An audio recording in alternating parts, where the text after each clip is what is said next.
RBI ने आर्थिक विकास को बढ़ावा देने के लिए रेपो रेट में 50 बेसिस पॉइंट की कटौती की है। दोस्तों, इस साल कुल मिलाकर के आरबीआई ने 100 बेसिस पॉइंट की कटौती की है। आपने अक्सर सुना होगा कि आरबीआई ने रेपो रेट में वृद्धि की या फिर उसे घटाया। इसका मतलब क्या होता है?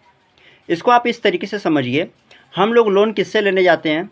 हम लोग लोन लेते हैं कॉमर्शियल बैंक से, वाणिज्यिक बैंकों से हम लोग लोन लेते हैं। लेकिन ये वाणिज्यिक बैंक किससे लोन लेते हैं? ये लोन लेते हैं आरबीआई से।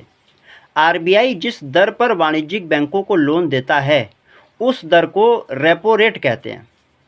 अगर आरबीआई रेपो रेट को कम करता है तो हमारे लिए लोन लेना सस्ता हो जाता है, क्योंकि जब वाणिज्यिक बैंकों को आरबीआई से कम दर पर लोन मिलता है तो वो हमें भी कम दरों पर लोन देते हैं, जिसकी वजह से क्या होता है, हमारे लिए लोन लेना आसान हो जाता है और फिर हम लोन लेकर के उसे इन्वेस्ट करते हैं, जिससे देश की प्रगति को बढ़ावा मिलता है। तो इसे बहुत ही आसान भाषा में मैंने आपको समझा दिया है। अगर आपको फिर भी समझ में ना आया हो तो आप कमेंट में बता सकते हैं।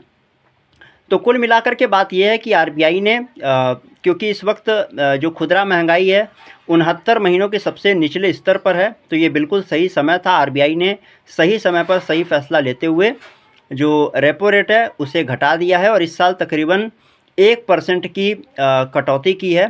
पहले फरवरी और अप्रैल में 25-25 बेसिस पॉइंट की कटौती की और फिर इस महीने यानी कल 50 बेसिस पॉइंट की कटौती की और इस तरह कुल मिलाकर के 100 बेसिस पॉइंट यानी 1% की कटौती आरबीआई रेपो रेट में कर चुका है।